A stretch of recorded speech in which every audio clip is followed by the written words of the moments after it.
अस्सलाम वालेकुम। मोहम्मद सिद्दीक मिठू अरबाब हाला।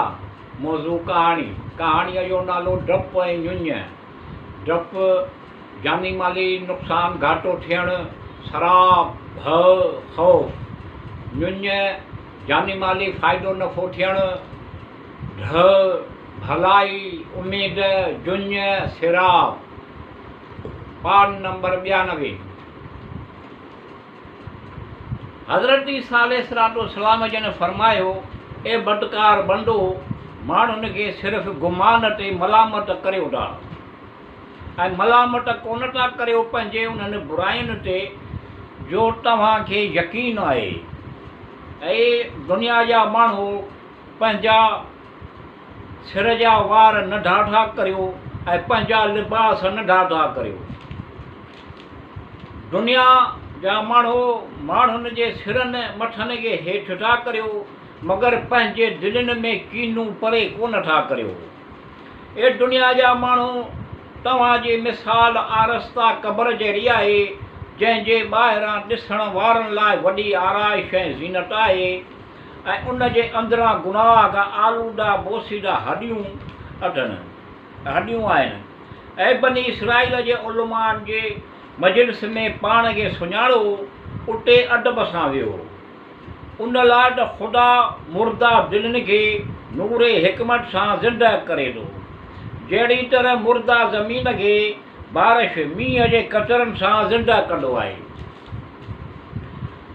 माण्हू बुतनि जी परदिश कंदा हुआ। हज़रत ईसा अलैहिस्सलाम जिन उन्हनि खे मना कंदा हुआ।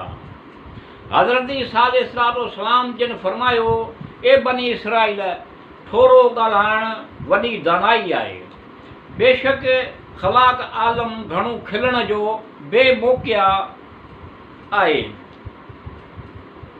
बिला ज़रूरत खां सवाइ बिला ज़रूरत घणो घुमण फिरण खे घणो दुश्मन रखंदो आहे, घणो घुमण फिरण बिला ज़रूरत ऐं ख़ुदा दोस्त रखंदो आहे।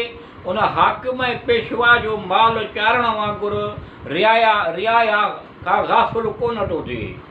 लिहाज़ा ख़ुदा खां पोशीदड़ तौरु शर्म करियो, जहिड़ी तरह माण्हुनि में ज़ाहिर बज़ाहिर शर्म था करियो। छो त हिकमत मोमिन जी गुम थियल विञायल शइ आहे, उनखे हासिलु करण जी कोशिश करणु घुरिजे। ए साहिब इल्म वारनि जी उन जे इल्म सबबि तहज़ीम करियो, उन्हनि सां लड़ाई झगड़ो तर्क करियो ऐं नादानो जाहिलनि खे उन्हनि जे जहालत जे सबब खां नंढो न सम्झो ऐं हक़ीर न सम्झो। उन्हनि खे पाण खां परे न करियो, बल्कि उन्हनि खे पंहिंजे क़रीब छॾियो ऐं उन्हनि खे इल्मु सेखारियो। कामन जे उद्देश्य खे किताबनि में लिखियलु आहे त ख़ुदावंद जलील फरमायो, ऐं हज़रत ईसा अलैहिस्सलाम, तव्हांजी ज़िंदगी दुनियावी मुद्दत पूरी करे पंहिंजे तरफ़ खणंदुसि ऐं काफ़रनि खां पाक कंदुसि ऐं तूं उन्हनि जे विच में कोन रहंदे ऐं तोखे केर बि नुक़सानु कोन पहुचाए सघंदो। बैज़ माण्हुनि जो चवणु आहे त ख़ुदा उनखे मारे वरी 3 सातनि खां पोइ वरी ज़िंदह कयो ऐं आसमान ते खणी वियो। बैज़ जो कौल आहे त ज़मीन ते वापसि अचण खां पोइ आख़िरी ज़माने में वाक़िअ थींदी। मनक़ूल आहे उन्हनि माण्हुनि जे हज़रत ईसा अलैहिस्सलाम जिन जी रिसालत खां इनकार कयो, उन्हनि माण्हुनि क़यामत ताईं ग़ालिब ख़ुदा कंदो उन रिसालत जो इनकार कयो, छो त ईसाई यहूदियुनि ते ग़ालिब हुया ऐं उम्मत आख़िर पैगम्बर ज़मान जेके हज़रत ईसा अलैहिस्सलाम जिन ते ईमान रखनि था, यहूदियुनि ते हमेशह ग़ालिब रहिया। यहूदियुनि जे कुफ़्र ऐं हज़रत मरियम अलैहिस्सलाम जिन ते बुहतान अज़ीम लॻाइण सबबि ख़ुदा उन्हनि ते अज़ाब कयो। रिवायत आहे त हज़रत ईसा अलैहिस्सलाम जिन जो गुज़र हिकु यहूदियुनि जे गिरोह जे तरफ़ वटां थियो त उन्हनि उहे चवणु लॻा त साहिरा जो फर्ज़न ज़नाकार औरत जो पुटु आहे।